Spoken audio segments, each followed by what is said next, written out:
trying to stop this shit by putting up that wall. It only made us to work harder and smarter.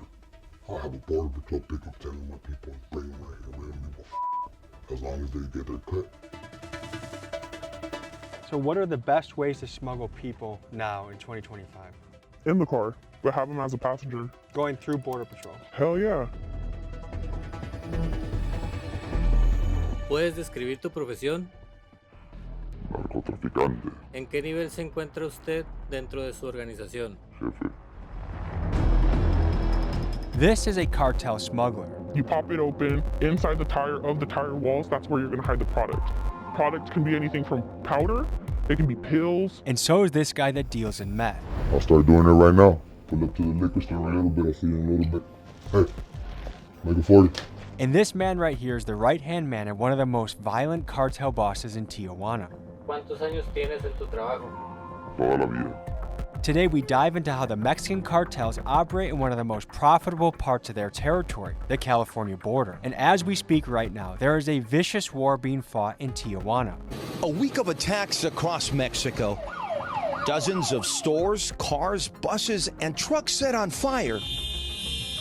And once the cartels make it into America, they have yet another battle to fight: U.S. law enforcement. A massive disruption to a cartel based in the Imperial Valley. 47 alleged members of the Sinaloa cartel indicted. More than 2 million potentially fatal doses of fentanyl seized. Today we look into questions like, is business harder or easier under the Trump administration? What are the current methods smugglers are using to be successful? And what motivates the people that work for these ruthless cartels? Join me today as we find out this and much, much more. Let's head to San Diego. But before we meet the cartel, first a quick word from our sponsor. Running a small business can be hard. Our boss doesn't know shit about technology. Guys, let's do an inventory check. Did the GDs rob us, or do we have everything we need for our shoot today in DC? There's definitely shit missing. Running a small business doesn't need to be difficult, especially if you have the right tools. And that's why today's episode is brought to you by the sponsor, Odoo. It is an all-in-one platform for your small business needs. Everything from a CRM, to inventory, to accounting, to even building a website or doing email marketing. What's cool about this management software is it has everything you need all in one place to make your small business organized and effective. Something really cool about working with Odoo is the first application you build on their platform is free, so you get to test it out without any risk. In fact, one business challenge I'm facing is hiring an overseas editor, so I use Odoo to create a questionnaire to evaluate applicants. So folks, it's time to get your small business in order. Use the link in my pinned comment or description and get started getting your small business more efficient and organized so you can do what you do best, which is run the show, make some money, and live your dreams. Thanks, Odoo. And now, folks, let's get into this cartel documentary. We got a lot of shit to cover here. We have cartel leads. We have a lot of things brewing and cooking, but I just want you to think that anywhere around this city, we're just across the border of Tijuana. You have no idea which car is making a delivery, a transaction, and that we are gonna be in the thick of things for this episode. So come on, join me. For our first stop of the journey, we meet with Widow, a woman who has been smuggling on behalf of Mexican cartels for many years, and she is currently facing over 25 years in prison. She gives us the inside scoop on how smuggling is done and what it's like working for a Mexican cartel. Essentially, my role is recruiting and training people how to cross the border. Is that a difficult business right now? It is, because people are getting a lot more scared. Right now, you have a lot of different entities kind of like factoring in. So like my backstory is I was born here in the States on accident. Like my mom gave birth on accident here. I was never intended to be born here. And my mom, she's from Sinaloa and my dad's from Durango. So growing up on the border, when I tell people, oh, I'm Mexican, hablo español, soy mexicana, no, like you just did really well in English, like in Spanish class in school. And the truth is I didn't learn English till I was like 14. Lo único que viene de la frontera va a ser gente, drogas y a veces documentos. Hasta ahí. ¿Qué tipos de documentos? Documentos para que la gente que está de aquel lado, que ocupan mantener un perfil bajo, que están buscados, estén acá y pueden moverse más fácil. So, if I'm on the FBI's most wanted list and I'm a cartel boss, why would I live in the United States? Because sometimes you hide in plain sight. But why not live in Mexico where I have a compound, I have bodyguards, I have endless resources? Because that's not safe. That's not safe. I can tell you that firsthand. I lived that. Where I lived in Mexico, it was safe, supposedly. And one day, I get out of my car, my spouse, he just walked to the corner store, and not even 30 seconds later, all I heard was his nickname. They yelled it out. I looked at him, I told him to throw himself on the floor. I had to throw my newborn baby to somebody who can protect her. And mind you, we were in a gated community. I had guards outside my house, and all I can do is watch him get shot. So you and your children witnessed your spouse get killed in front of you by a Sicario.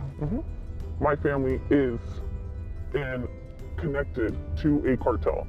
But just because I'm their family member doesn't mean that I'm protected.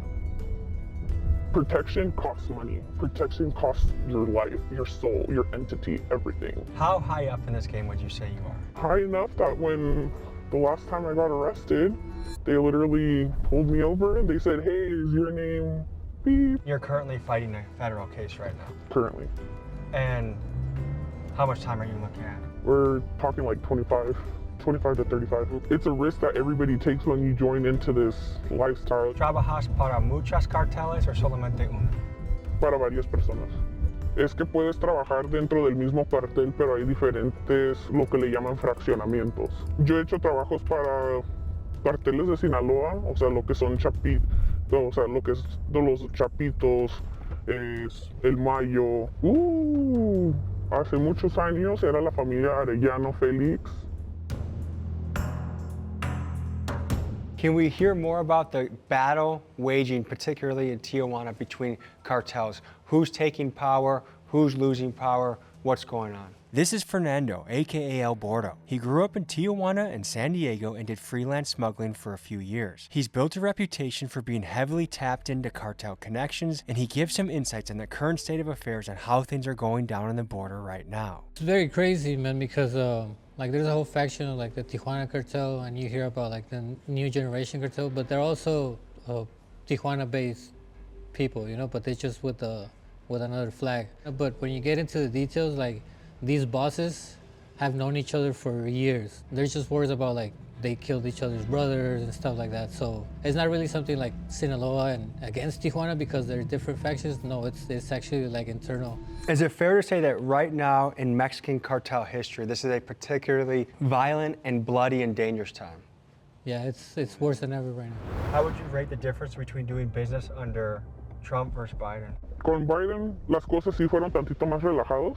Su enfoque era en otras cosas, no tanto lo que es la seguridad de la frontera, pero con papi Trump, uy no. Es que muchos mexicanos les gusta la idea de Trump en oficina porque todos pensamos que es un pendejo, ¿no? En realidad la gente creo que no piensa la realidad de que este cabrón está muy trucha.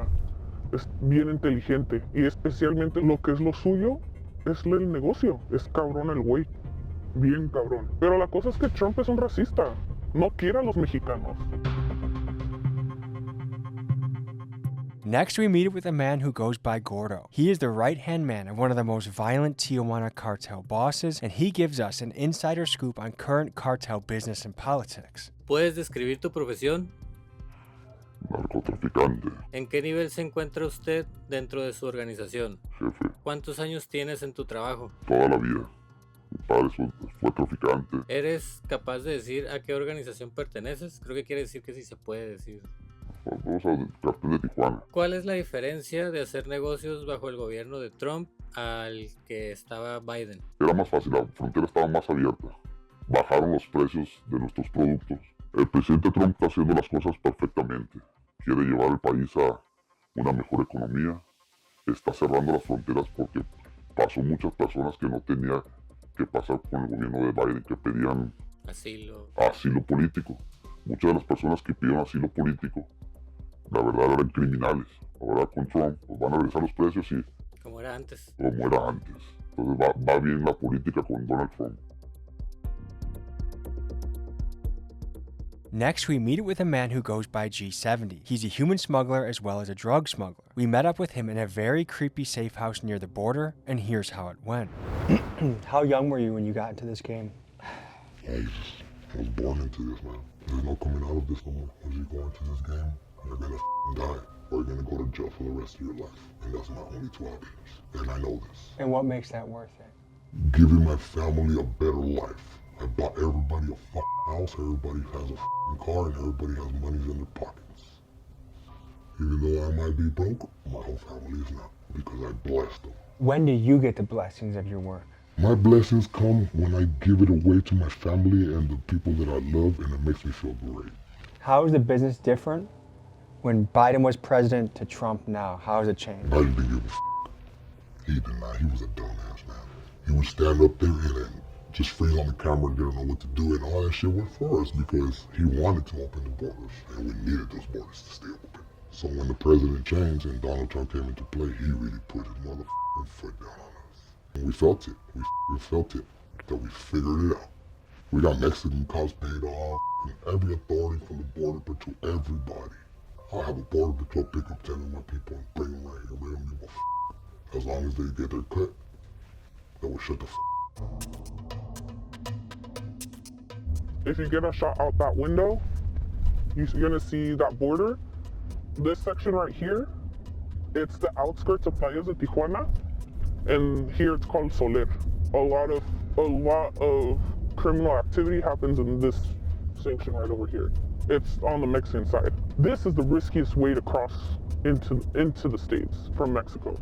Yeah, if you try to swim through the ocean, that ocean will kill you right there. So what are the best ways to smuggle people now in 2025? In the car, but have them as a passenger. How it's done, it's kind of up, but it's really simple. Again, women kind of take domination on that part of the industry too. They steal IDs from like Americans. So the average person crossing the border right now is in a car, border patrol, go up to the checkpoint, and you have that border patrol on payroll, or you just have fake documentation? Fake documentation sometimes. There are some people that do have border patrol agents on payroll. Which cartel is the most powerful right now in Tijuana? Well, right now, La Nueva Generación is, they are coming in strong. But you do have those older sanctions, those older families that are still putting their foot down. But if you go down to like Rosarito, Puerto Nuevo, Primo Tapia, Ensenada, San Quintín, San Felipe, keep going down all the way until you hit Baja Sur. You have smaller families, you have smaller entities that are making big impacts in the community. People are scared to drive through Tijuana. Me personally, I went not that long ago, and I was swiveling my head more than a fucking bobble, because you don't know what's gonna happen. Escucho que hay una guerra en Tijuana entre los carteles. ¿Qué ha pasado y quién va ganando? Tijuana es una frontera muy codiciada. Siempre ha estado en guerra. Todo el mundo quiere traficar por Tijuana, por su acercamiento a una de las ciudades económicas más grandes del mundo, que es Los Ángeles. Tijuana siempre ha estado en guerra. All the cartels in TJ right now are fighting against each other. Donald Trump tried to stop this shit by putting up that wall.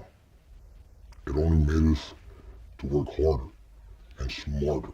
He ain't never gonna stop us.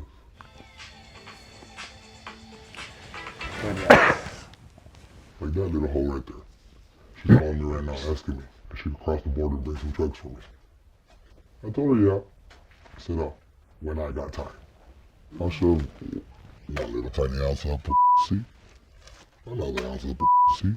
You take this gun across it to the border too, shove it in your pussy. Can you tell me what's going on over here? This crystal right here, that's 1 ounce. That's 3 ounces. That's another ounce right there. So is it a particularly bloody and violent time right now in Mexico? Like it's stupid dangerous out there right now. All right, so essentially, when you identify a vehicle that you're gonna use to cross across the border, it's really simple. The more normal the car is, the better. So for instance, something like this vehicle looks like a little mom car, a little family car. You'll never suspect what's its real intentions behind it. So step one, you look at the tires, right? You get that measurement of the tire. Why? Real simple. If you know anything about cars, you know that your spare tire will never be the same size of your real tire. You always go for a car that has the spare tire on the inside versus underneath. That's like a size 16, 17 tire, if I'm not mistaken. This donut, it's great. Only reason why you don't use donuts is because one, they're extremely expensive to repair. Two, once you pop them open, you can't seal them the same. And three, for logistic reasons, you don't want to be giving away a $500, $800 tire every single time you do a drop. You see this part right here with the flathead? You pop it open inside the tire of the tire walls. That's where you're going to hide the product. Product can be anything from like powder. It can be pills. Unfortunately, there is part of this business that there's certain people that will get caught up in this. They either get too cocky, they're people that are not trusted, they're people that are burnt out, they're just people that they need to get rid of, and they'll literally set them up for failure so that way they get caught at the border. But yeah, that's how you would typically pack a tire. Other ways that people pack cars, I've done it before. It's not something that I typically like to do. You can always remove the panels here. You remove these panels, and inside it's usually pretty hollow. You can usually stick about, I never went more than like 2 bricks on each side. The tire itself can carry anywhere between 1 kilo if you're gonna do something light. That's usually like somebody who's trying to get some personal use across, but the most I've ever put in a tire is about 15 kilos. How much money can you stand to make from that? That's where pricing can get interesting. So for instance, most people, for just being a driver, unless they're working or they're communicating with somebody that they trust, it's going to be anywhere from like $2,000 a run to, if you're with an organization that respects you and values you and they're going to pay you what you're worth, they're going to pay you $2,000 for every piece of product that you have in the car. And how many of these runs can you do in a week? I used to do like 2 a day. So were you balling off of this? ¿Ganas más dinero en el negocio de trata de personas o de narcos? Es de los dos. El negocio de las personas ilegales está muy rentable, está muy caro por lo mismo. Una persona ahorita vienes cobrar a una persona ilegal hasta $20,000. Los dos son muy productivos. En un mes, ¿cuánto dinero es posible ganar en este negocio? Al mesecito mínimo con $100,000. This motherfucker right here, that little stupid ass guy right here. Yes, sir. It's how we communicate without any signals getting pinpointed to us, because this is a private line that you have to pay for, and you cannot get in here unless you know us. One of my guys is other guy. So I picked up 6 people. And the 7th person, I couldn't find him. Look at him, poor dude. He got caught in the barbed wire. Poor dude, man. So the next morning, look where they got his ass. Right there. Border Patrol's taking him down. I feel so bad for that dude, man. How much did that guy pay to try and get across? Everybody's different because whoever recommends them and whoever the family is, it all just depends who you know. I could charge you up to $14,000, $12,000, $10,000, $15,000, $20,000. After $20,000 is a little much. What makes this job worth it to you? It's not. Now I can say that it's not worth it. I got my kids, you know, I got my family. How young were you when you made your first run, you think? 16.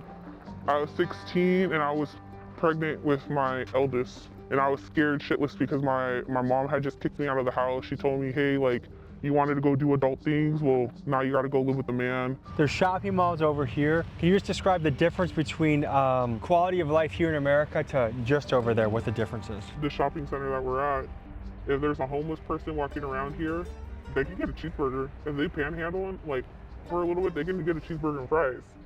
There's people behind this wall that they have not had a cheeseburger in like over a year, that all they eat is rice and beans. And that's what motivates a lot of these people to do this kind of It's work. money, it's money. In the American media, the image portrayed of the cartels is they're terrifying, they're brutal, they're doing a lot of evil things. Is that an accurate representation? I would say no, because so you go back, for instance, you go to the outskirts of Culiacan, to like the little ranches, the fincas, what everybody knows of, these little small rural towns. There's little to no money. There's no there's no commerce there. There's nothing. You know what these big cartel honchos do? They give money back to the community. You know, they make parks for the kids. They help with like basic foods for, you know, for the local community. They build schools. From many of the reports I've seen, by far the cartel that is becoming the biggest, strongest, most powerful is CJNG. Is that accurate? It's accurate for right now. What words would you use to describe their cartel? They're going against tradition, killing in front of women and children, violating women and children, robbing from innocent bystanders that have nothing to do with the organization. Is it almost like in America, OGs versus YNs? You can put it that way. So right now you're facing legal troubles. Does the cartel that you were working with or freelancing with, do they step in and help you in that situation? Nope. What does that make you think? Makes me think, rethink and second guess my choices. It Like, did you really does. expect me? More loyalty? At one point I did, especially because I've been with them for so long and I've been working for so long, but at the end of the day, it's a dog-eat-dog world, you know? And it's almost like, hey, you're good as long as you're working. I'm disposable at any point in time. People over here that claim here in the US that they've tried Ducey before is fucking hilarious. That's the really, Good stuff. That's the real stuff. Ducey is the pink stuff. The things that you hear about, like all these artists singing in songs and rapping about it in songs, it is so hard to get your hands on the real shit of that. You know what I would make my money off of? Like coca lavada, like flavored coke, like strawberry, coconut, pineapple. Oh yeah, like this. This is a driver ready to pick up, like, in TJ. Like, he's waiting for somebody to meet him. so he sends that to you like, hey, I'm ready, I'm in position. This is the driver at the port of entry, just like checking in, because we obviously... In the car or no at this point? No, this is all drugs. So on this end of the border, you're never gonna see people actually cross people, because it's not, like, it's very risky to cross people through California right now. So they go through where? It's easier to do it through like New Mexico and Texas. How much are California street gangs someone that buys from someone like you? So my clientele is Bloods, Crips, like, Street gangs, and then they distribute it locally. fuck yeah. So that makes you more of a like a wholesaler. Yeah. You get the big loads to the street gangs and then break it up. Because how I got arrested and why I got arrested, it's like, it's a very deeper story behind it. And I got set up. I got set up and I had my kids with me.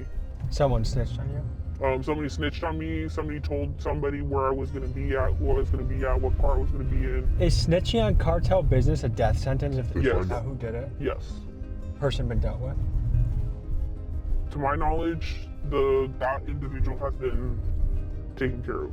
The mother, I don't want my kids doing this. It's already shameful enough Are your that, kids? Doing this? yeah, All of them? no. Well, how do you feel about that?